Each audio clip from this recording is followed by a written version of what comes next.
Welcome to Tekedia Daily. I'm Ndubuisi, Ekekwe. A conversation today will focus on the internet problem in the Nigerian financial sector. One of the things that we can all agree is that ICT has actually facilitated the process of social economic development of nations. At the level of farms, at the level of families and homes, people and companies, organizations, nations, ICT has essentially provided the capabilities for us to bring the interdependence that actually make it possible for us to reduce lesser friction in anything that we do. In the financial sector in Nigeria, ICT brought productivity gains. As people transitioned from the use of typewriters to computer systems, they actually saw huge impacts on what they were doing. Instead of using 100 people in a branch, you can actually run a branch with 5 people. So what ICT did in the financial sector in Nigeria, I can also see it in other areas. But specifically today, I'm looking at not just what ICT did, but also what internet is doing in the financial sector. One of the things that we have seen over the last few years is that when internet penetrates into any specific sector, it causes a lot of realignments. It causes a lot of dislocations, and then changes the structure, the architecture of that sector. The movie industry, as it moves online, the theaters are suffering. And because of the information asymmetry that has been removed in the airline industry, we all can see the prices of things, of ticket prices before we buy. It has a lot of implication because the brokers are gone. The asymmetry in price is gone, and that means more competition. You have to price very, very well for you to get a customers. And with the emergence of Wikipedia and Google, the libraries are going. And of course, the educational system has totally been redesigned. Most profit universities in the United States going bankrupt. People can get the best possible education without spending any money. So we also see what is happening in the media industry, journalism, newspapers. Most of them are going bankrupt because they cannot find people to pay for their contents as they redesign, move them online. The banking sector is not technically immune from these changes. But I want to remind you that what ICT has done, giving us the productivity to actually improve what we're already doing in the banking sector. Internet is taking it the other way around. Internet is now bringing higher level of competition in the industry. We got the unified branching system where you deposit your money in one branch of a bank. You can have access to that money in any branch of the same bank. The ICT gave us ATM. The ICT gave us bank verification number. Created a lot of value, unleashed innovation in the sector. We saw this awesome productivity that you could get into a bank within 3, 4, 5 minutes, you are out. ICT made it possible for us to do things that we used to do in the banking sector easily. But the internet is changing that. Moving at the top level innovation, making it possible for fintech to participate in the banking sector.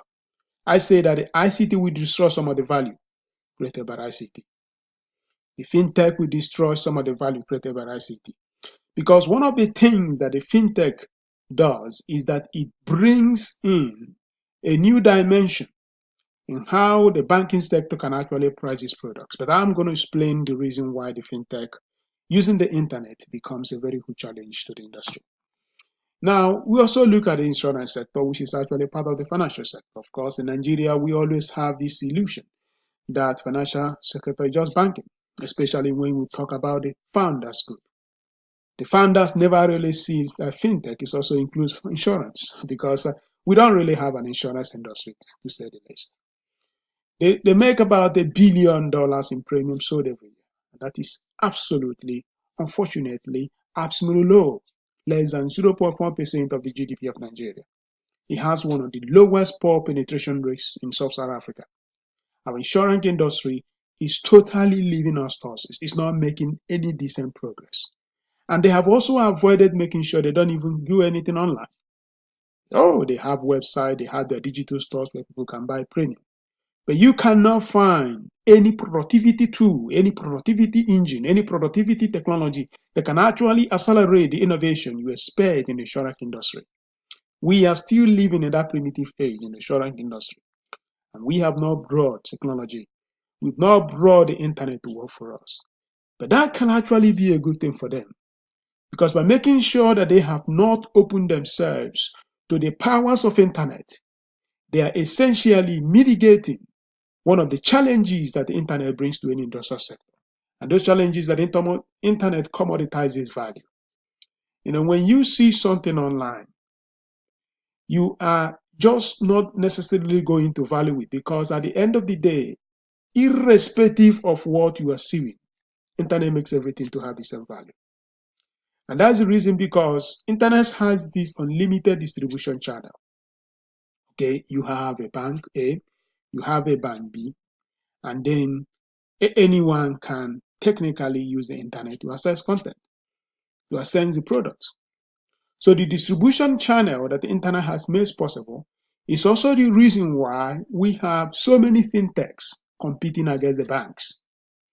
So you don't have to worry about building branches, because you have the internet tool, which is going to make it possible for any person in any part of Nigeria to actually have access to that product. So without the internet, there will not be fintech, because the internet has made it possible for the evolution of the fintechs. And now when that happens, the banks themselves may not necessarily have the capacity to control a lot of things, because the distribution channel has technically been widened. So from payment to remittance to all other constructs, internet just opens it up. So unlike in the olden days, when if you wanted to send money from Nigeria to United States of America, you go to a bank, they go through their treasury, they send that money through SWIFT. But today, the distribution channel has widened. And whenever the distribution channel has widened, you don't have an absolute capacity to control pricing. And that means the banks have to reduce price in order to compete with this fintech. And that is the reason I say that as this continues to happen, we are going to be in a scenario where some of the banks will have real problems. See, at the maturity level of the internet, we are going to have a frictionless commerce, because the essence of firms is to make it possible that demand and supply can come into play. But what of a scenario where, because of evolving technologies like blockchain, internet matures to the level where the demand and supply can actually take place without a lot of friction? If I can find easily someone I can give $100 I have to as a loan, and the person can pay me largely without a lot of trouble, I may not necessarily have to go through a bank in order to invest that money, because I can easily do that directly with the person that needs it.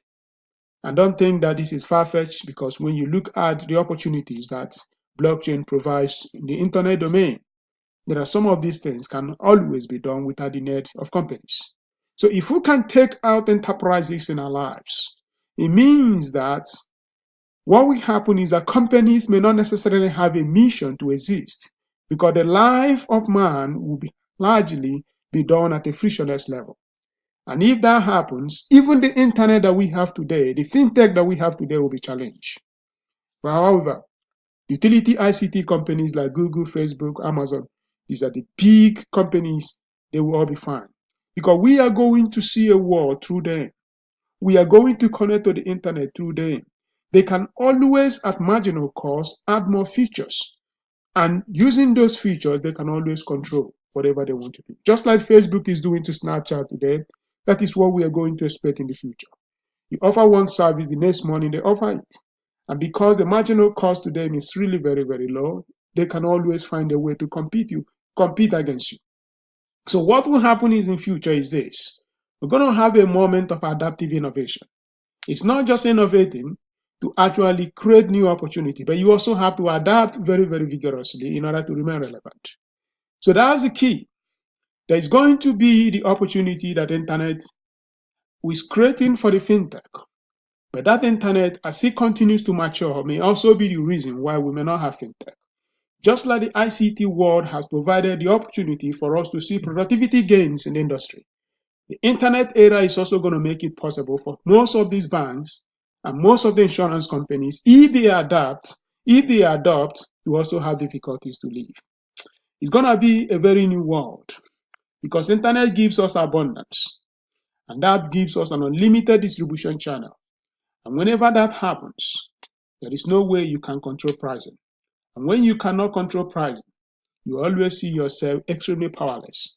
And when you see yourself powerless, you join into the commoditization world. And whenever you get into the commoditization world, more matters is pricing. And when you move into the price, the person that delivers the best possible service at a marginal value, the best possible cost, becomes the person that wins. And I do not see how you can compete with free because already remittance from United States to London, in some companies, they're already making it free. That is what the internet provides for the future. It's going to be a great world. It's going to be a great future. You just have to adapt. You have to be ready for it. You're listening to Tekedia Daily.